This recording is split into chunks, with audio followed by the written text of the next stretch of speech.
오늘은 호세아 6장 8절에서 11절까지 말씀 묵상하겠습니다. 호세아 6장 8절에서 11절까지 말씀 있습니다. 길르앗은 악을 행하는 자의 거울이라.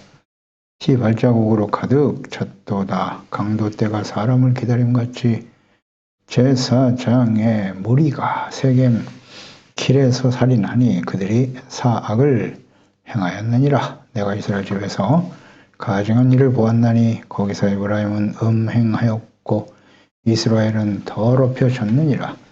또한 유다여 내가 내 백성의 사로잡힘을 돌이킬 때에 내게도 추수할 일을 정하였느니라. 아멘. 강도와 살인을 일삼는 제사장들. 하나님의 백성들에 대한 북이스라엘, 에브라임과 유다 역시 마찬가지입니다. 그들을 주님께서 끊임없이 선지자를 보내서 권면하셨지만 돌이키지 못하고 결국 하나님의 공의 심판에 직면해버린 그들에 대해서 내가 너에게 어떻게 하랴 하고 주님이 탄식하시는 모습을 보았습니다. 당시 이스라엘 백성들, 그들은 하나님께 대한 그 사랑이 쉬 사라진 구름과 아침 안개와 같다라는 말씀도 하셨는데요. 그만큼 이스라엘 백성들이 하나님께 대한 그 사랑과 믿음, 이것이 매우 형식적이고 쉽게 부패하고 변질되어서 진실함과 경외하는 마음이 전혀 없는 상태였던 것입니다. 특히 열매 맺지 못하는 이런 나무를 주님께서 치신다, 쪼개고 자르고 파내어 버린다라는 말의 의미인데요. 이와 회개에 합당한 열매를 맺지 못하는 이스라엘에 대한 하나님의 공의가 실현될 것을 말씀하셨죠. 그리고 이제 주님께서는 내 심판은 비처럼 나온다라고 말씀하셨는데 새벽이 되면 어김없이 해가 떠오르는 것과 같이 악을 행하고 돌이키지 않는 하나님의 백성들에게 실현적으로죠. 반드시 공의가 실현될 것이다 라는 말씀인 것입니다. 그러니까 이 백성들이 하나님의 백성이 하나님을 아는 지식이 없어서 명한다 그랬는데요. 하나님을 아는 것이라는 것은 곧 하나님을 사랑하는 것이고 그 말씀에 순종하여 또 진실한 마음으로 회개하고 용서받는 온전히 제사와 예배를 드리는 것이죠. 그러니까 이웃을 향한 진실한 사랑을 실천해 가는 것, 이것이 이제 하나님을 아는 것이다 라고 볼 수 있겠습니다. 그러니까 사랑이 동기가 되지 않고 진실함 없이 위선적이고 공허한 제사와 번제를 드린다면 그것은 곧 하나님 앞에서 가증한 일일 수밖에 없습니다. 이어서 8절에 길르앗은 악을 행하여 악을 행하는 자의 고울이다 이렇게 말씀하셨네요. 피 발자국이 가득하다. 이 길르앗은 원래 루벤, 갓, 므낫세 반지파가 여호수아와 함께 가나안 땅에 들어가기 전에 요단 동편의 땅을 미리 분배받은 곳인데요. 여호수아 13장 8절이죠. 므낫세 반지파와 함께 루벤, 갓 족속은 요단 저편 동쪽에서 그들의 기업을 모세로부터 받았다. 여호와의 종 모세가 그들에게 준 것은 이러하니라. 그러니까 길르앗을 이 땅이 워낙 기름진 땅이죠. 요단 동편 땅이 기름진 땅이고, 그래서 약속의 땅에 들어가기 전에 먼저 그 땅을 분배받고 싶어 했죠. 그래서 모세가 하나님께 기도하면서 말씀하시기를 너희들이 이 가나안 정복 전쟁에 적극적으로 참여하고 승리하며 돌아올 때 이 땅을 너희의 자손들에게 줄 것이다 라는 약속을 하고 정복 전쟁에 참여하게 되었던 것이죠. 그래서 하나님께 헌신을 약속함으로써 얻은 땅이 바로 길르앗 땅입니다. 그러니까 이는 에브라임 지파들이 차지한 성읍들을 대표하는 것으로 볼 수 있겠죠. 므낫세, 에브라임, 북이스라엘 지파들이죠. 루벤, 갓 지파 역시 마찬가지죠. 그래서 북이스라엘 전체가 죄악으로 가득한 곳이 되었다라는 의미일 것입니다. 피 발자국이 가득 찼다 그랬어요. 피를 흘렸다. 살인이 일상적으로 발생할 정도로 악행이 가득 찼다라는 말인데요. 레위기 19장 16절 이하에 보면 너는 내 백성 중에 돌아다니면서 사람을 비방하지 말아라. 또 내 이웃의 피를 흘려 이익을 도모하지 말라. 나는 여호와니라. 분명히 말씀하셨어요. 이웃의 피를 흘려서 이익을 도모하지 말라고. 민수기 35장 33절에도 너희가 거주하는 땅을 더럽히지 말라. 피는 땅을 더럽힌다. 피 흘림을 받은 땅은 그 피를 흘리게 한 자의 피가 아니면 속죄함을 받을 수 없다. 라고 말씀하셨죠. 그러니까 하나님의 사람 다윗의 그 고백과 찬양을 보면 시편 5편 3절로 7절에 여호와여 아침에 주께서 나의 소리를 들으시리오니 아침에 내가 주께 기도하고 바라리이다. 주는 죄악을 기뻐하는 신이 아니시니 악이 주와 함께 머물지 못하며 오만한 자들이 주의 목전에 서지 못하리이다. 주는 모든 행악자를 미워하시며 거짓말하는 자들을 멸망시키시며 또 여호와께서는 피 흘리기를 즐기는 자와 속이는 자 싫어하신다고. 오직 나는 주의 풍성한 사랑을 힘입어 주의 집에 들어가 주를 경외함으로 성전을 향하여 예배할 것이다 라는 고백을 하죠. 이 하나님을 너무나 잘 알죠. 이 다윗은. 거짓말하는 자는 멸망시키고 모든 행악자를 하나님은 미워하신다. 피 흘리기를 즐기는 자와 속이는 자를 싫어하시는 분이라고 정확하게 알고 있습니다. 그래서 하나님을 바르게 예배하고 섬기겠다고 고백했습니다.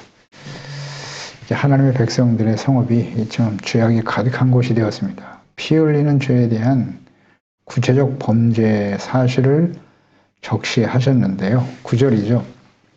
강도 때가 사람을 기다림같이 제사장의 무리가 세겜길에서 살인했다. 그들이 사악을 행하였다라고 말씀하시네요. 살인을 일삼는 자는 이스라엘 백성들의 죄를 대속하고 또 의롭고 바른 길로 인도해야 될 제사장들이었던 거죠. 제사장들이 이런 짓을 했어요. 강도 때와 같이 살인을 일삼았다는 거예요. 제사장의 무리라는 표현, 이 무리가 히브리어의 헤베르인데요. 이것은 헤베르라는 의미는 공동의 목적을 가지고 서로 연합하는 동연합 혹은 단체를 뜻하는 단어예요. 무리, 헤베르. 그러니까 당시의 제사장들은 살인과 약탈을 자행하기 위해서 서로 협력하며 모의하고 있었다는 거예요. 진짜 악하죠. 그러니까 이러한 폐역한 제사장의 무리들은 모든 시대에 존재했어요. 예수님 당시를 볼까요?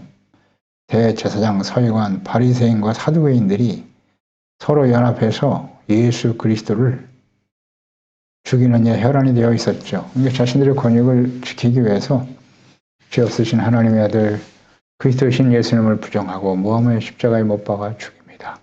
그러니까 바리새인들과 사두개인들은 서로 신학적인 갈등 때문에 하나 되지 못할 사람들인데 예수님을 죽이는 일에는 서로 힘을 합쳤다는 거예요. 이것이 바로 제사장의 무리들이죠. 그러니까 오늘날 자신들의 이익과 권리를 지키기 위해서 부패한 목회자들, 또 교회가 서로 연합하여 단체를 만들고 정치에 관여하고 권력자들과 부화내동하는 모습 동일하지 않겠습니까? 같은 모습이죠. 제사장의 무리들, 목회자, 교회들의 무리들이 자신들의 이익과 권익을 대변하기 위해서 그것이 무슨 하나님의 나라를 위한 것이고 그렇게 하는 것이 복음을 전파하는 일이라고 생각하는데 그렇지 않습니다. 그 실체를 잘 보아야 돼요.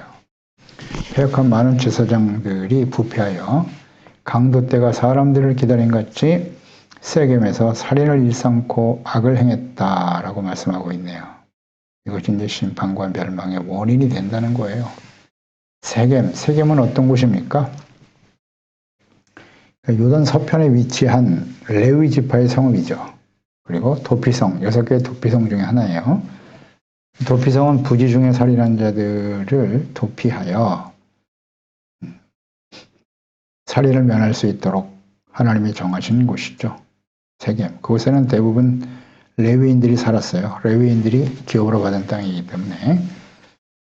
그래서 피해자들로부터 생명과 인권을 보호하기 위해서 하나님께서 정하신 6개의 도피성. 그러니까 여기에 부지 중에 살인하는 자들이 들어오면 이들에게 보복을 하지 못하도록 하나님의 법을 정하셨어요. 그리고 제사장이 죽을 때까지 그곳에 거주하도록 하셨습니다. 인권을 보호해 주는 거죠. 여호수아서 20장 5절 이하에 잘 나와 있죠. 피해 보복자가 그의 뒤를 따라온다 할지라도 그들은 그 살인자를 그의 손에 내주지 말라 그랬어요. 이는 본래 미워함이 없이 부지 중에 그의 이웃을 죽였기 때문이다. 그 말씀하셨고, 이에 그들이 납달리 산지 갈릴리 게데스 에브라임 산지의 세겜과 유다 산지의 기럇 아르바 헤브론 루벤 지파 중에서는 베셀 길랏 라못 에다 제사장들이 거주하던 도피성입니다. 누구든지 부지 중에 살인한 자 그리로 도망하여 그가 회중 앞에 설 때까지 피해 보복자의 손에 죽지 않게 하라라고 정하셨어요. 그러니까 이 말씀과 연관해서 우리가 묵상을 해보면 당시에 제사장들이 살인을 행했다라는 것인데 이 제사장들이 도피성에 도피한 자들을 그를 보복하려고 하는 자들에게 돈을 받고 내어줌으로써 살인하게 하는 일들이 발생했을 것으로 보이고요. 또 이 세겜이 그 위치 자체가 사마리아로부터 베델에 이르는 길목에 있었던 곳이에요. 길목에 있었어요. 그래서 북이스라엘의 왕 여로보암이 북이스라엘을 시작할 때 보면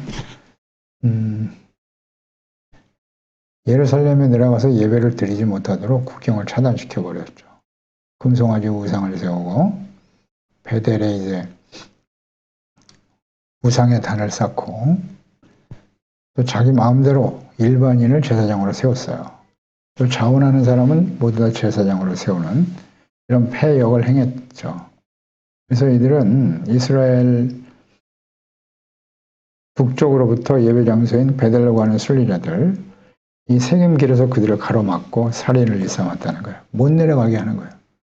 살인의 목적은 무엇이겠습니까? 약탈이죠, 약탈. 더 이상 내려가지 못하도록 가로막고 제사장이 아니죠.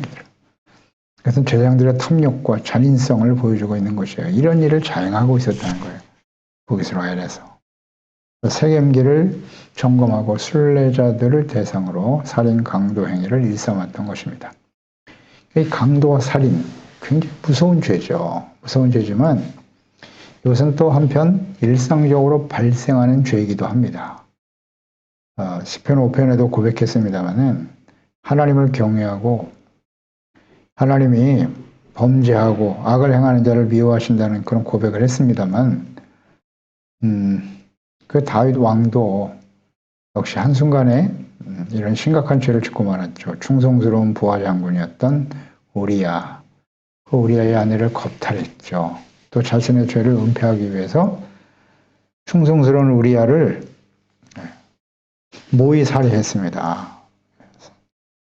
살해했어요. 아내를 빼앗고 살인, 강도, 간음의 죄를 범한 것입니다.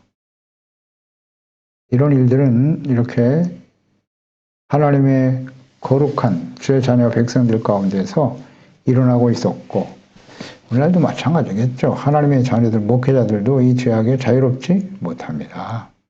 우리가 사람을 죽인 일이 없는데요. 강도, 도둑질한 적이 없는데요. 남의 것을 빼앗지 않았는데요. 진짜 그럴까요? 잘 생각해 보세요. 자신의 이익과 욕망을 위해서 불의한 방법으로 재물을 취하는 것, 이 강도죠. 또 예수님께서는 형제를 미워하는 것 역시 살인이라고 마태복음 5장 21절 이하에 말씀하셨잖아요. 옛사람에게 말한 바 살인하지 말라 누구든지 살인하면 심판을 받게 되리라 하였다는 것을 너희가 들었는데 나는 너에게 이르노니 형제에게 노하는 자마다 심판을 받게 되고 형제에 대하여 라가라 하는 자는 공회에 잡혀가게 되고 일하는 놈이라 하는 자는 지옥불에 들어가리라. 심각하죠. 이 말씀에 의하면 우리가 너무나 쉽게 우리 형제와 이웃들을 이렇게 정죄하고 비난하고 이럴 때가 많아요. 많습니다. 정말 두려운 일입니다. 이런 것도 살인이라고 지옥불에 들어간다니까. 형제를 어리석은 자, 쓸모없는 자라고 욕하고 이런 일들이 우리에게 자주 발생하거든요. 자주 발생합니다. 오늘 말씀 앞에서 우리 첫째 회개합니다. 저부터 시작해서. 두려운 일이에요. 이런 일들을 제사장들이 범했다는 거예요. 제사장들이. 물론 목회자들도 역시 마찬가지겠죠. 그 다음 사악을 행했다. 이 사악이 히브리어의 진마거든요. 근데 이 진마라고 하는 이 악은 방책, 의도, 사악함, 부정함, 음탕까지도 포함돼요. 이런 악이에요. 주로 이렇게 음탕하고 음란한 성적인 범죄에 이 진마라고 하는 단어가 많이 사용되어 있는데요. 성경 여러 곳에서. 근데 본문에서는 방책과 의도라는 의미도 갖고 있거든요. 그러니까 계획적인 청략에서 비롯되는 사악함을 의미하는 말로 사용하셨어요. 즉 제사장들이 온갖 가증한 행위와 이 악한 것들이 그냥 우연히 발생한 것이 아니라 계획적이고 의도적이었다는 거예요. 그러니까 죄인 줄 알면서 행했으니까 이건 완전 고범죄죠. 고범죄입니다. 짐짓죄. 민수기 35장 31절 이하에 고의로 살인죄를 범한 살인자는 생명의 속전을 받지 말고 반드시 죽이라 그랬어요. 고의로. 또 도피성에 피한 자를 대제사장이 죽기 전에 속전을 받고 그 땅에 들어가 거주하게 하지 말라고 하셨고요. 너희는 너희가 거주하는 땅을 더럽히지 말아라. 피는 땅을 더럽히는 거다. 피 흘림을 받은 땅은 그 피를 흘리게 한 자의 피가 아니면 속함을 받을 수 없다 그랬어요. 피는 피로 갚아야 된다는 거예요. 너희는 너희가 거주하는 땅, 내가 거주하는 땅을 더럽혀서는 안 된다. 피 흘리는 거, 살인, 절대. 이것은 우리의 심령뿐만 아니라 하나님의 나라를 더럽히는 거예요. 우리 인생을 더럽히는 것이고. 여호와는 이스라엘 자손 중에 있기 때문이다 라고 말씀하셨거든요. 그러면서 이 말씀을 우리가 보면 피로 더럽혀진 땅은 결국 피로서 그 피를 흘린 자로서 속함을 받을 수 있다라고 했거든요. 그러니까 지금 이스라엘이 제사장들로 인해서 이렇게 피 흘리는 살인으로 더럽혀지고 있었단 말이죠. 그러니까 이 더럽혀진 땅은 결국 아수르에 의해서 악을 행한 제사장들을 비롯해서 하나님의 백성들의 피로 갚아 주셨죠. 그대로 이루어졌잖아요. 이것은 하나님의 뜻인 거예요. 징계와 연단의 과정을 거쳐 그 다음 하나님께서 땅을 정결케 하셨습니다. 하나님의 자녀들의 마음도 마찬가지입니다. 형제를 미워하고 서로 싸우고 살인하는 자는 하나님의 공의가 반드시 작동된다는 것을 우린 잘 알고 속히 버리고 돌이켜야 돼요. 10절에 내가 이스라엘 집에서 가증한 일을 보았다. 거기서 에브라임은 음행하였고 이스라엘은 더럽혀졌다고 말씀하시네요. 그러니까 하나님의 언약의 백성이 이스라엘 집에서 가증한 음행으로 더럽혔다. 그러니까 이것은 살인만이 아니라 음행도 있었어요. 이 가증한 일이 성행하고 있었다는 것입니다. 그래서 하나님의 나라, 하나님의 백성들이 더럽혀져 있다고 탄식하고 계시는데요. 그러니까 마음을 더럽혔고 또 더 나아가서 성전을 더럽혔죠. 하나님의 성소에 가서 올바른 제사와 예배를 드리길 원했던 성도들을 길목에서 가로막고 살인하고 양탈하는 이런 일들을 행했단 말이죠. 그래서 하나님의 나라를 더럽히지 말라라고 여러 번 주님께서 강조하셨는데요. 레위기 18장 29절 이하 이 가증한 모든 일을 행하는 자는 그 백성 중에서 끊어질 것이다. 가증한 일이요.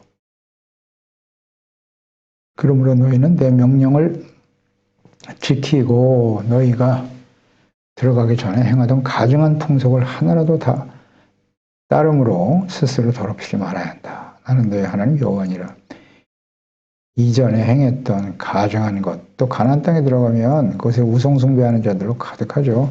그 가증한 일들을 절대 본받고 따르지 말라고 단호히 제거하라고 주님께서 강조하셨어요.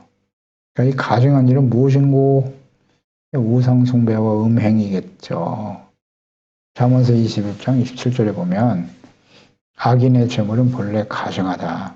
그러니까 악한 사람이 드리는 제사와 예배가 가증하다고 말씀하셨어요. 하물며 악한 뜻으로 드리는 것이랴 악한 뜻으로 하나님께 드리는 것은 가증하다.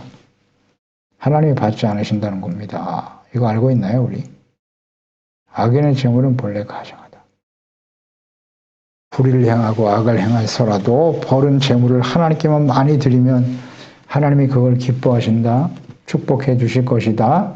그렇지 않습니다. 말씀 똑바로 알아야죠. 하나님의 뜻을. 악인의 재물은 가증해서 하나님이 절대 받지 않아요. 잠언서 28장 9절에 사람이 귀를 돌려 율법을 듣지 아니하면 그의 기도는 가증하니라 이렇게 말씀하고 계시네요. 악을 행하며 드리는 제사와 예배, 또 하나님 귀를 돌려 율법을 듣지 않는다. 하나님의 율법의 말씀 이것을 듣지 않고 드리는 기도는 가증하다고요. 참 심각하네. 이 말씀 알고 있나요? 하나님의 말씀을 듣지 않아요. 귀를 돌려 율법을 듣지 않는다는 건 무슨 뜻이에요? 하나님의 말씀 듣기를 싫어하고 하나님의 말씀은 책망과 교훈, 의로 교육하는 말씀이죠. 하라 하지 말라.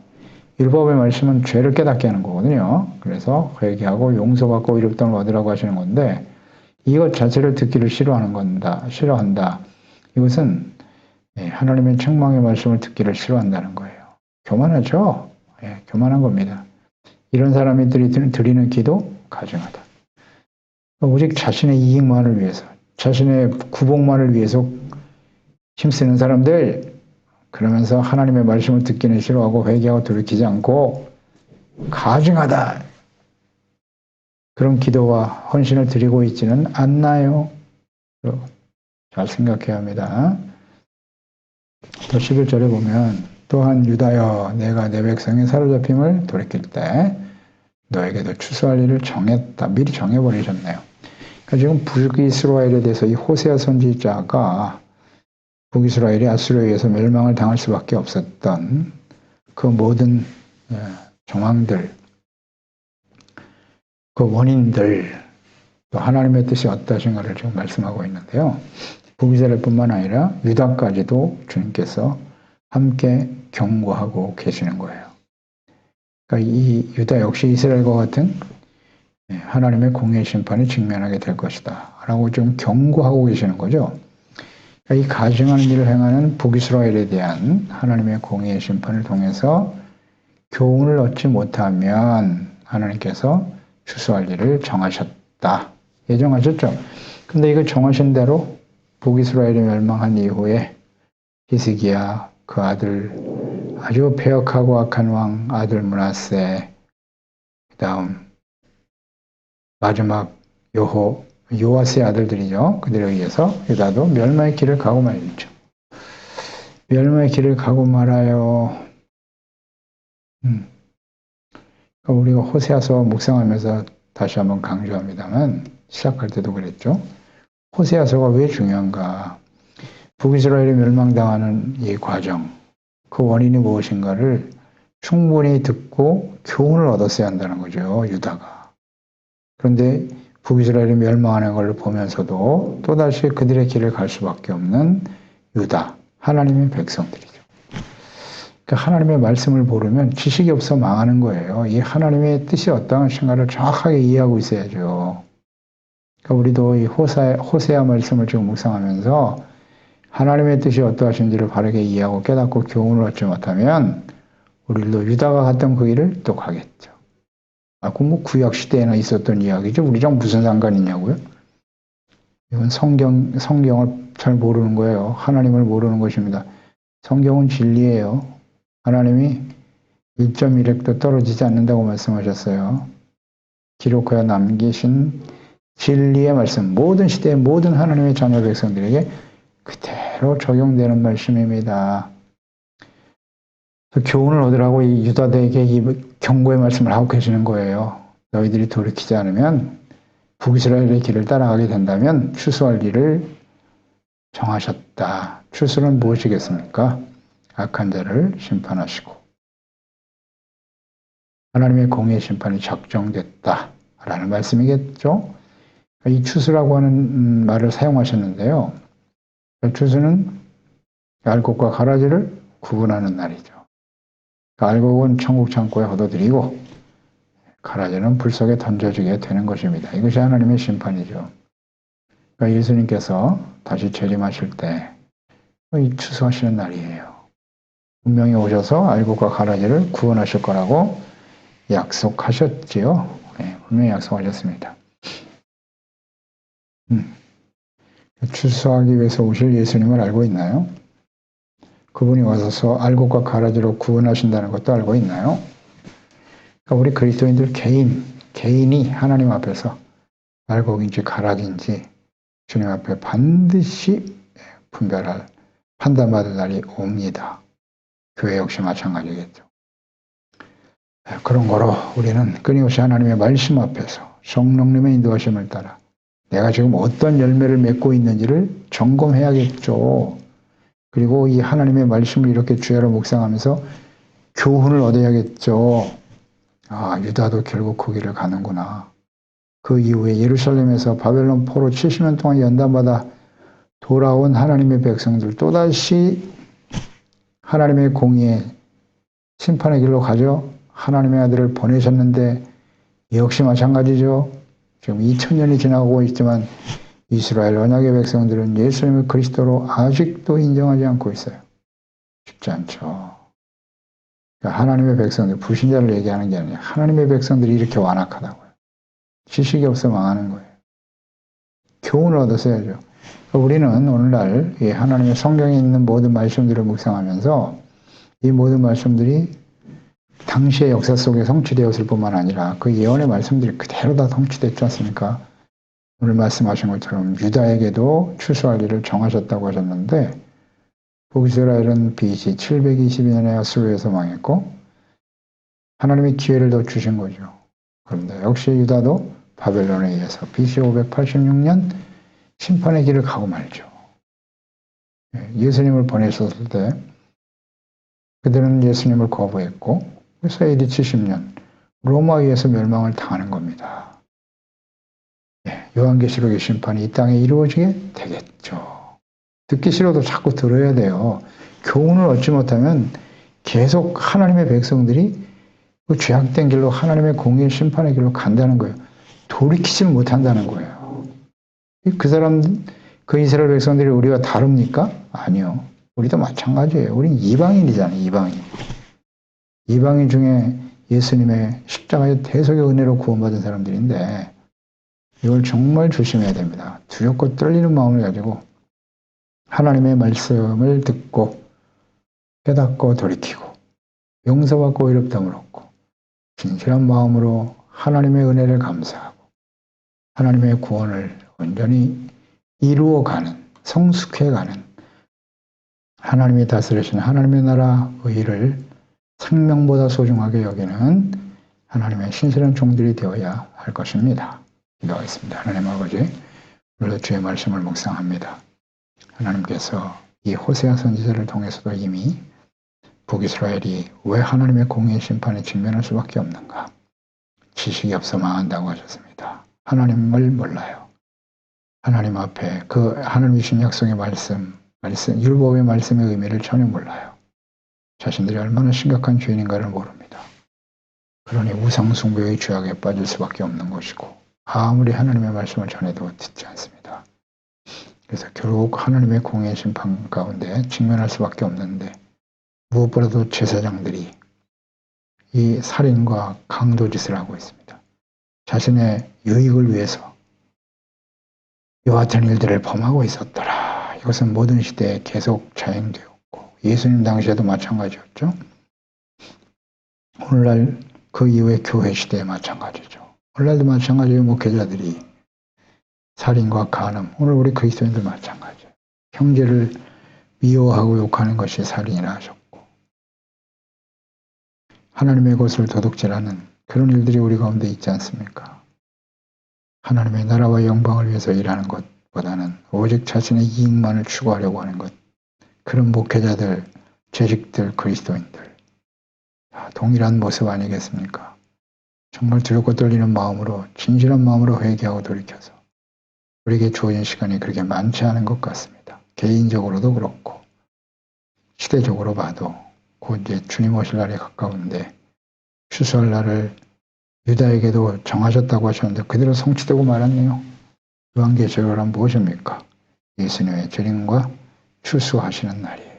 가정 심판, 알곡과 가라지를 분명하게 하나님께서 구분하시는 날이 되겠죠. 기도합니다.